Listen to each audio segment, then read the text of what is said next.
That's actually something I'm looking forward to on a completely different note.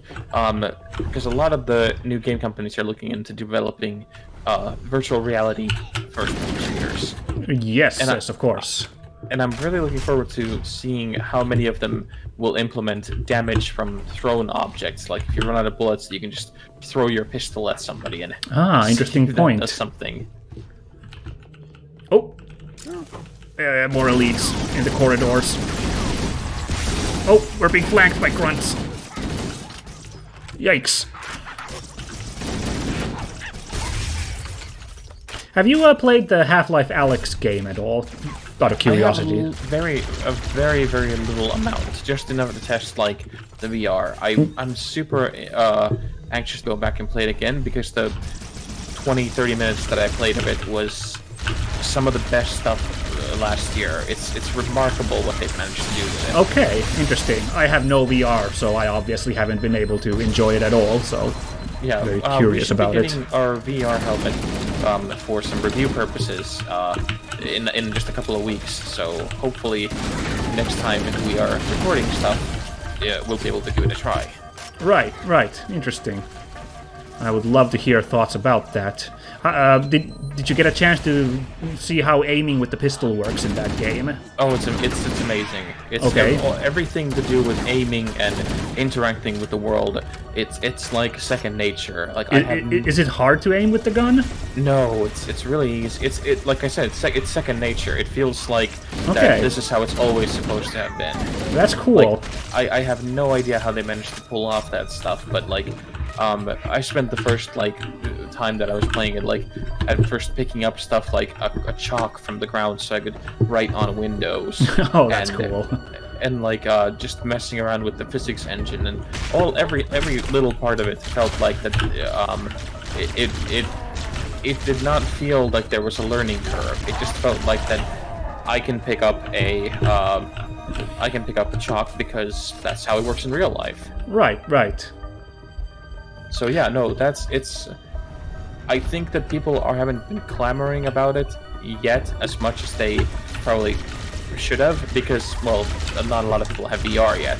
Yes, that's the big hurdle, obviously, with it. Right, but I think that in a couple of years, once VR has become much more democratized, and once everybody has it, I think there's going to be a retroactive look back, and people are going to recognize Alyx as the first game that really did it good. Yeah, that really set the standard on what can be accomplished in VR. Interesting. I ask about the aiming because I think I mentioned to you earlier last year that I read the light novel Sword Art Online Gun Gale, which is the spin-off where they play an MMO FPS that is VR, and there's a detail I initially thought was really weird about how the guns in that game function, which is that when you take aim, it shoots out a laser that shows the trajectory of the bullet, but enemies in the game, other players, can see that trajectory as well. And at first I remember being like, that's a weird design decision. Clearly, again, it's not a game, it's a book about a game, but so my initial reaction was that it's someone who doesn't know how video games work writing it. But then I thought about it, I thought that, yeah, maybe aiming in VR is much, much less intuitive than aiming in, a first-person shooter like this, so maybe an VR FPS game would need a kind of handicap like that to help you out with the aiming. So I thought that was actually kind of a weirdly smart decision in the writing of that story. Oh, well, it does sound like that way. It sounds like a really smart decision, and I think also because multiplayer VR stuff, I don't think they've gotten down yet really well. But it does sound like that kind of a solution of sending the kind of signal to other players as well to indicate, where shots are going, what is happening. It would work a lot better than what a lot of them have done now, which is just that you can see the bullets far off. Yeah, and also just the fact that, again, aiming a gun in real life is nothing like aiming a gun in what we're doing now in an FPS. So, again, if it's like super accurately modified, gunplay, like accurately modeled gunplay, I can imagine that that's not something, like if it's supposed to be authentic, that's not something that an average person can do easily. Like I have no idea if I could aim a gun in real life, like properly. Right. So a laser helping out would really like be a use to like casual players. Right. I'm a little contradictory in the sense that in real life I abhor guns. Same here. Also, of course I don't have any desire to really aim a gun, but. But then like, very very oddly, I am and I hate always tooting my own horn. I'm a really good shot. Okay. I the little time that I spent in the military, that was one of the things they commented instantly, that marksmanship was good. Okay. But then when we were in Texas, of course, my brother-in-law was like, "Well, you have to be part of the family, so we're going to go out for a gun range and barbecue." I see. The Texas way. Yeah, and he is a police officer.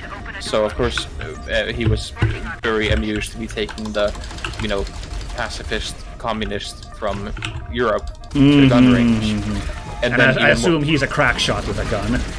Yes, but then he was even more confused when we walked away with our targets, with mine being like riddled with chest shots and head shots. Oh, that's really funny. But it's one of those things that like. Then in games, I have absolutely no qualms with them, because they're much more like representative of like this kind of competitiveness that is harmless. Yeah. There is of course a disconnect between a video game and real life, and I'm not really qualified to speak too much about it, but I'm a lot of the same track.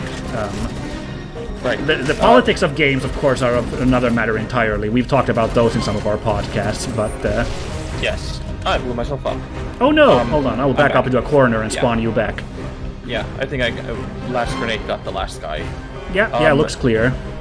But yeah, the weird thing is that then, like, with something like Half-Life Alyx, in that, for example, because there's such a joy of discovery with what you can do,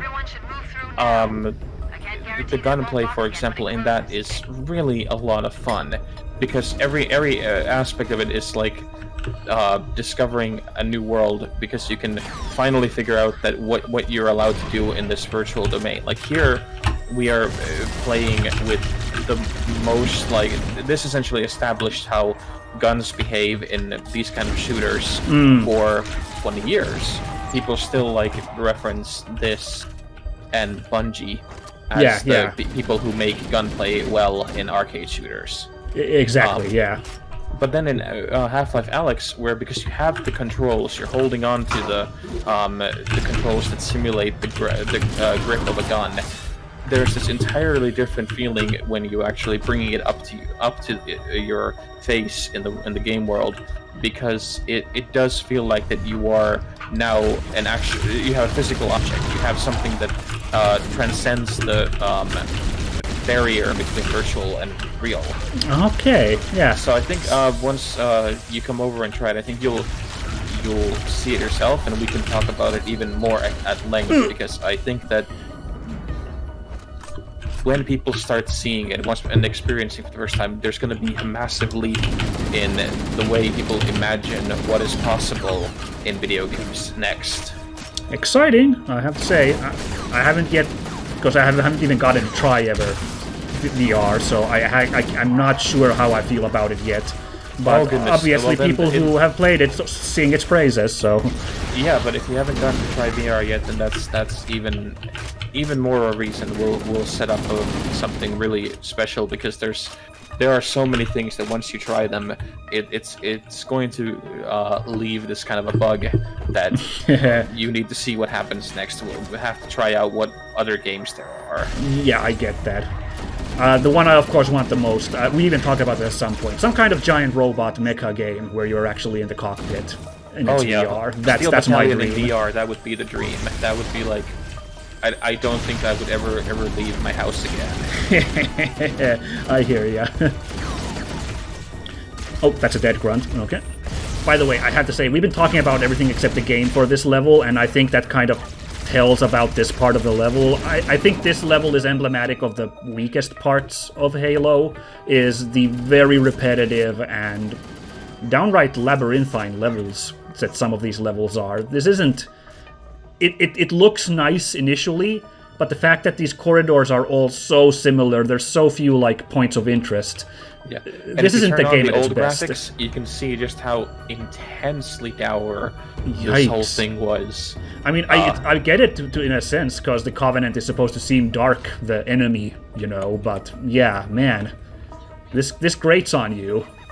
Yeah, and a lot of this is the stuff that I really it put me off first-person shooters for a long time, because a lot of the shooters pre-Halo and even after Halo were a lot of this.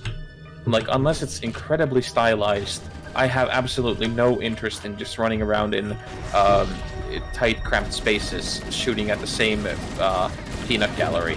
Yeah, yeah. And you know, the game's interesting how there's very few enemy types. It's very interesting how they use very few enemies but make them work with the weapon selection and everything. But these levels, yeah, absolutely make it so clear how, like, similar a lot of these encounters are. Right. And it's also like one of those things that, like, later on, once games started realizing that this monotony needs to be broken up, like, some of course it took them a lot longer. Like, I was amused that everybody was super excited and super praising of the new Call of Duty Cold War. Okay. Because last year they finally included a single level where you don't have to shoot at something. Okay, wow. Very, very exciting. God damn it, this sword guy cornered me. Arrgh. Yeah, it killed me too. Shit. Okay, once more from the top.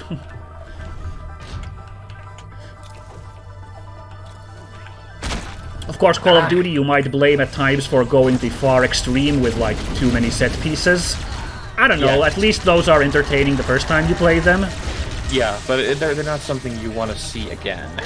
Yeah, yeah. They're fun for the first time for, like, ooh, that's a fun concept. Like, Call of Duty Ghosts, I think, is a really bad part in the series, but there's a couple of really amazing set pieces that the first time you play them are super cool. One where you're, like, scuba diving after a submarine, and you have to avoid the sonar because the sonar will literally break your bones. That's, like, really neat.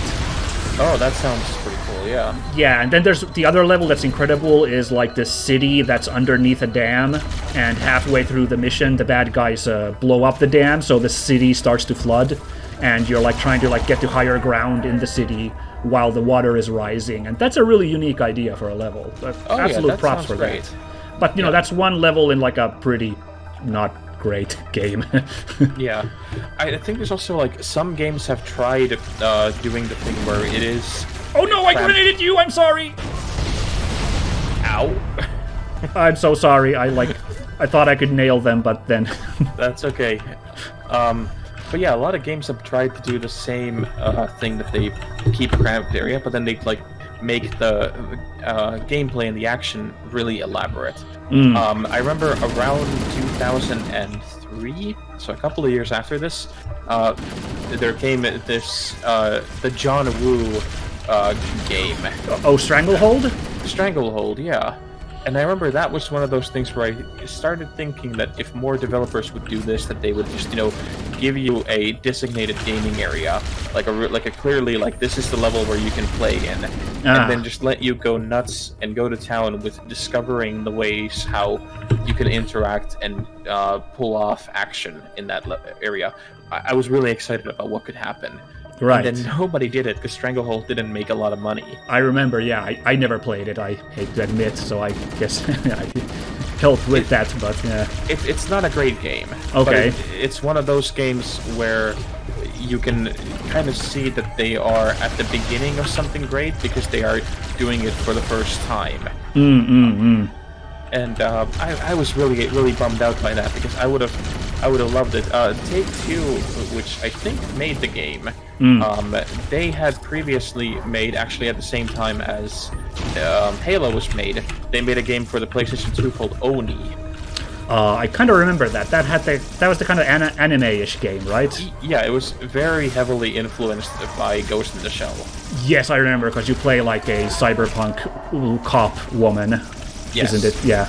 Yeah, but that had a lot of really cool stuff in it, like the fact that the controls were for the first time like that you moved with one stick and you looked up and down with the other stick. Right, of course. And like all your moves like were designated by the way where you were looking, so it created these kind of elements of being able to pull off action differently each time.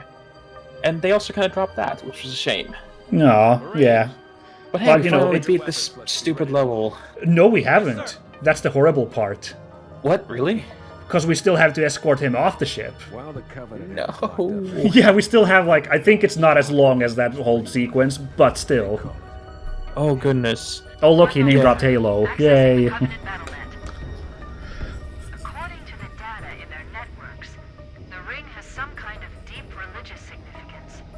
If I'm analyzing this correctly, they believe that Halo is some kind of weapon, one with vast, unimaginable power. That's true. The Covenant kept saying it. Whoever controls Halo controls the fate of the universe. Now I see. I have intercepted a number of messages about a Covenant search team scouting for a control room. I thought they were looking for the bridge of a cruiser that I damaged during the battle above the ring. But they must be looking for Halo's control room. That's bad news. If Halo is a weapon, and the Covenant gain control of it, they'll use it against us and wipe out the entire human race. Yikes. Chief, Cortana, I have a new mission for you. We need to beat the Covenant to Halo's control room. Marines, let's move. Yes, sir. Okay, sir. Chief, you have the point. Okay, let's party. Yeah, definitely there's still... This would be a great moment to end the level. You know, just be like, and then they got out, but... Right. I'm pretty sure we still have no. a short segment. I think it's shorter because Foehammer will fly in and pick us up from the bay. So, you know, but still, we have to backtrack and we have to keep Keys alive. That's also the other important part. Right, because like I completely had forgotten that escort missions were a big thing around this time. I think this is the only one in the game. I'm not gonna swear, but I think it is. But yeah, now we're in it. Yeah, but I remember that like even like every game at some point got into it around the early 2000s. Like, Yeah, just yeah. making really shitty escort missions because they were so proud of the fact that they had created pathfinding for their AI. Yeah, and friendly guys, yeah. There was a particularly egregious one. There was a Star Trek spin-off called Star Trek Elite Force, which you had a AI buddy with you all the time, but they were immortal. Like they were just there to like help you out all the time, like another bridge crew guy helping out. I think you play as Picard. Right. But then, every once in a while, you would get a mission which is like, escort this guy. And then at that point, the immortality would be turned off. Like, it was a proper escort mission, and it just feels doubly worse to have to do it after they've... Yeah, they've survived that far, but then suddenly it's like, stakes are real, and yeah, not great. Yeah, I remember for me, it finally came to a head with Resident Evil 4. Oh yeah, Ashley in that, yeah. Yeah, my God, by that time, once I realized that this was going to be a thing, and not even a short thing, but it was like a lot of the game, midway point of the game, that was the worst. It's kind of fun because they don't always try to kill Ashley. They'll just try to like grab her and kidnap her, and then you have to like shoot the enemy down while they're carrying her around. Okay, well it is a damsel in distress situation, so that's a little lame, but you know. It wasn't, that was a fun little twist on it. I wouldn't even mind that because she's a kid. Yeah, and she's, you know, it's a little different, the dynamics of the scenario. But like, just the way that it kind of is, the level design goes from being really clever to kind of like where you can clearly see that the designers have sat around thinking, how can we force you to do this instead of organically like making it feel like that I need to protect her. Like I've played a bunch of games where there is the case of please protect this person, and it feels like that. Yes, I want to. It like emotionally makes sense. Like what is it? BioShock Infinite. Basically, the whole game is about that. Exactly. Yeah, that's a giant fetch quest, and apart from the dumbass ending, yeah, I was really engaged with it. Yeah, and I don't remember the woman's name in it, but like she's really compelling as Elizabeth. Elizabeth, yes, of course. Yeah. Okay, I think this is the final push because the music's, again, Brothers in Arms. What a great song. So we just gotta push onto our evac ship and we'll be out of this level. Unfortunately, I'd say there's one level that's even worse than this one still lined up. Oh, which one? It's called The Library. And no, that one, yeah. It's about as exciting as the name sounds for people who don't know Halo. Like, it does feel about as exciting as a library. Yeah, except that in the library you can actually find something interesting. Yeah, in fact, yeah, exactly. So, yeah, we're gonna have to deal with that. I think it'll go fine when there's two of us. We'll probably blitz through it pretty quick, but do I have to activate? Oh yeah, I have to release this dropship. Oh, are we actually escaping on an enemy dropship? Interesting. Okay. That's The dropship is loose. Is that the idea? Oh, that's cool. That's actually pretty fun. I'll take that. It's kind of hilarious how these enemy dropships look really menacing, but once you start thinking about them, they're completely useless in the they have so much wasted space.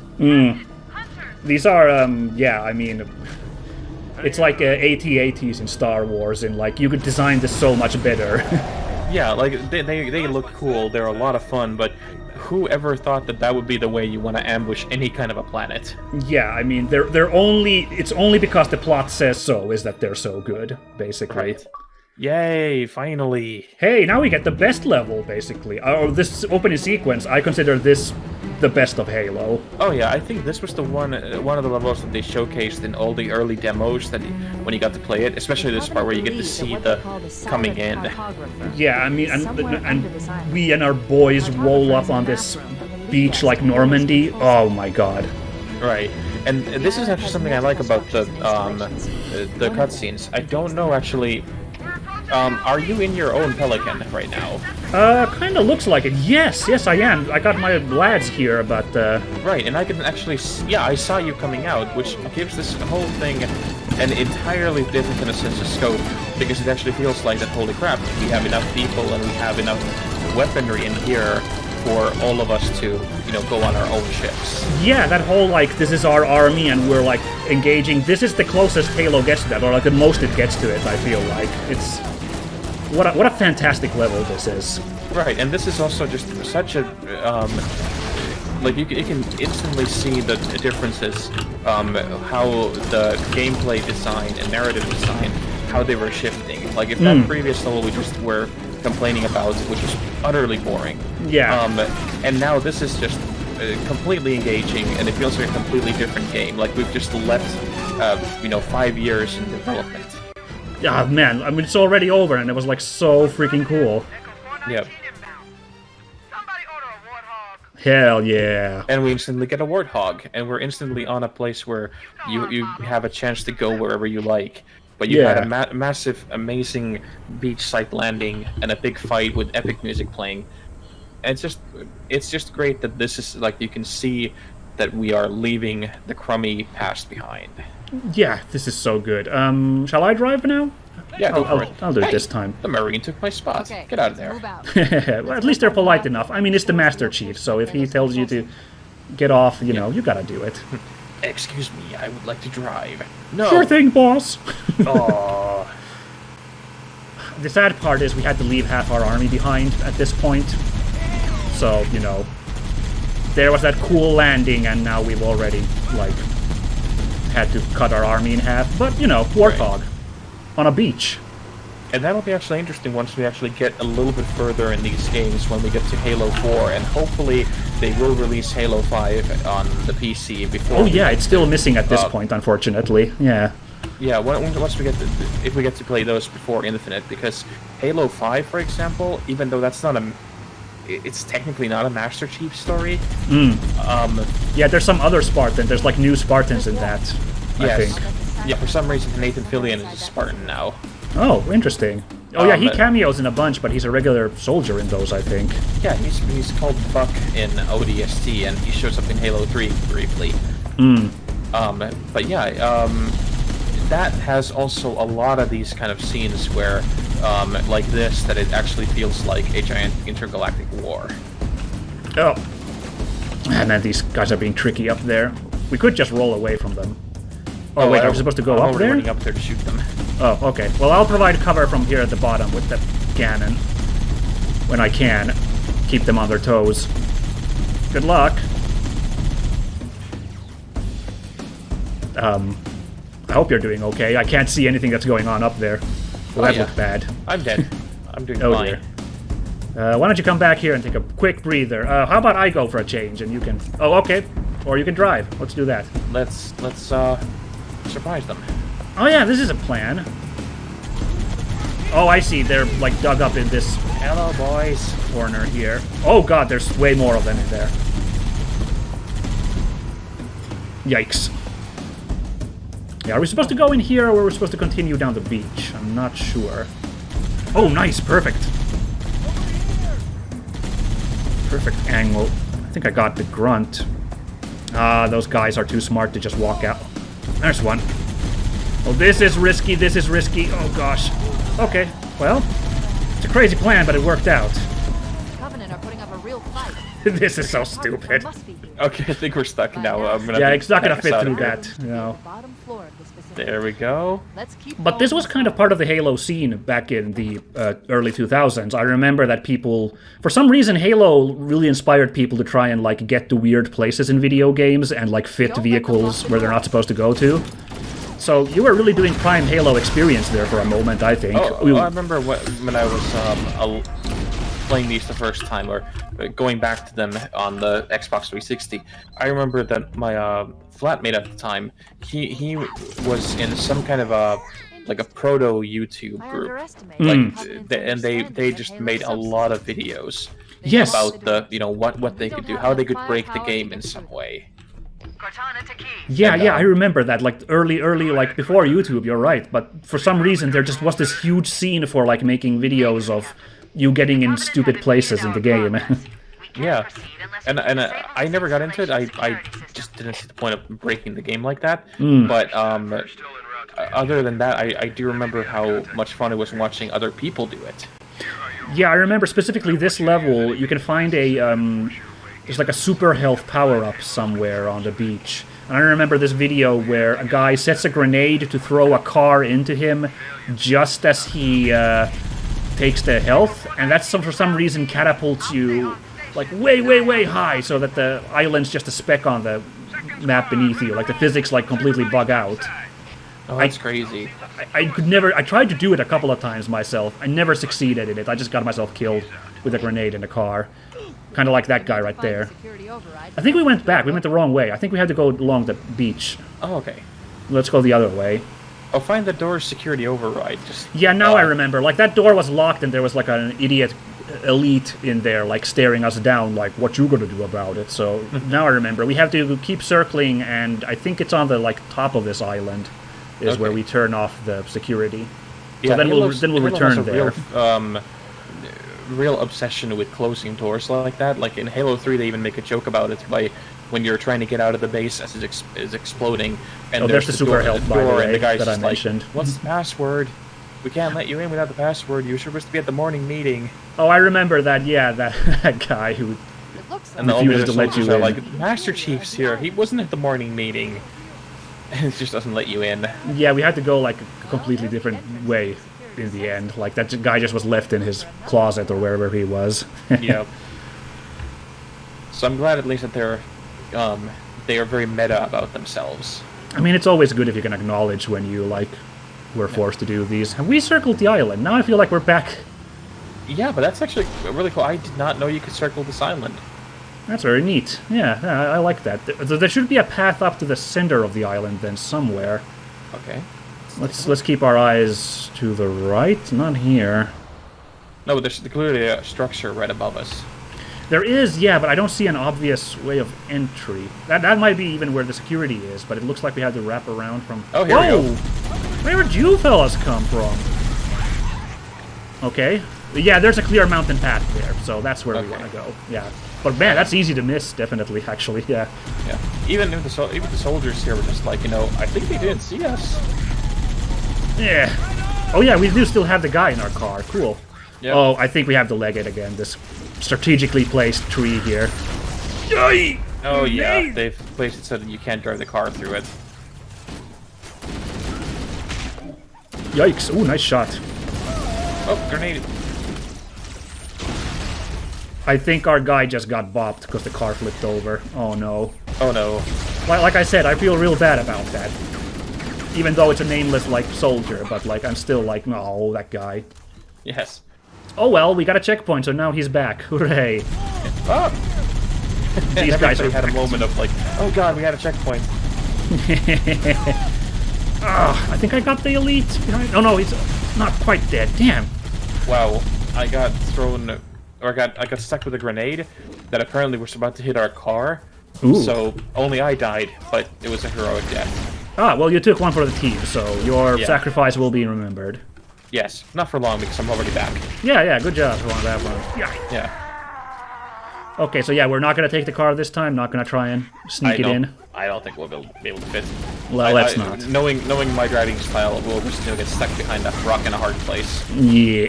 Yikes! Ooh, nice clobbering. Man, it feels extra bad when the grunts are running away to, like, gun them down, but... And then they yell like, oh god, he's unstoppable. Save me! But, you know, what you gonna do? Shouldn't have started an intergalactic war. Yeah. Uh-oh, these big boys. Man, there were 6 of these guys all together in that last level. That's really weird, in hindsight. Yeah, especially since they don't seem to have the kind of significance that they did, or that they do in the later episodes. They're just like tough enemy encounters, like a little mini-boss. Yeah. Honestly, the closest thing to a boss, because this game doesn't have bosses. Also another interesting design decision. Yeah, which I'm actually really happy about, because boss No, it battles works fine. are- Yeah. Yeah.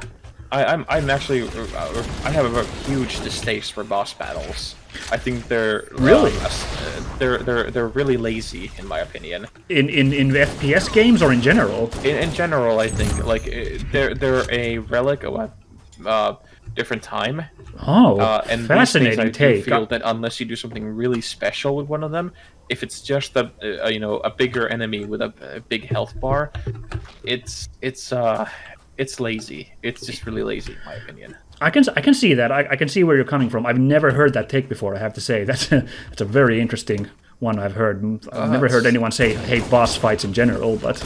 Well, get ready, because I've got an oven and I got all the hot takes you can eat. Yeah, that's fine. No, I get that to some extent, but I just find that, boss fights are kind of where the game... Oh god, what the hell? My Xbox thing turned on. Oh, okay, there we go. Weird. My Xbox gamer thing just auto turned on and froze me. Weird. It heard me shit talking boss encounters, and Yeah. it's like, oh, I guess you don't want to be playing then. No, but I feel like bosses are like a test of the game's mechanics often, and I think that's what makes them interesting in video games. Is like they force you to be like, have you figured out like these and these mechanics of the game, and can you respond in kind? I guess, yeah, that makes sense. And like I said, in some games it's totally valid, like Dark Souls, Demon Souls, and Bloodborne. Oh, yeah. Games which are designed around, that they give you a level with new enemies, and you have to learn from them how the big boss at the end of the level will be defeated. That makes sense, because that's tied to the narrative in a way. But they're not like what would be an example of a particular... Another pair of grunts hunters. God damn. Yeah, look at that. Mass Effect did that. Like, it would introduce like boss battles that didn't introduce any new mechanics. They were just a tougher enemy with a bigger energy shield that you just had to spend an inordinate amount of time of shooting at them. Right, I I can see that. Like, that's really, when it's just a bullet sponge, yeah, that's kind of unfortunate. It can be fun if it's like giving the idea of like this is an enemy commander, like it's him and a bunch of like guys, but yeah, it's not as good. Right. I'm completely out on ammo. But I think it'll be interesting to see what happens because Mass Effect is also getting a remaster. Oh yeah, that's true. I think it's in March or February, like just in a very, very short time. Yeah, you're right. Very interesting, especially because it's pretty different from Use the the holopanel 2 and to shut 3, down the security like system. its gameplay systems. Yeah, and I think that's going to be a nice moment to see if they've learned anything from the Good. past. That should open the door this that is leads new. into the main shaft. Well, that's the door we were in earlier. Yeah, but this guy, does he look chunkier to you than the He's some kind of Spec Ops elite, I think. Yeah, he had some fancy armor. He might be even one of the Zealots. If you remember, they talk about Zealot elites. Oh, right, yeah, a little tougher guys, yeah. Yeah. So apparently he was the door guard, and now he's like, hey, who opened the door? Yeah. But I think I'd be given the sacred task of guarding the door here. yeah, very much the very important Yes. assignment. He must feel really like accomplished to have made it to Zealot status, and that's his job. Give me your gun, cause I have none.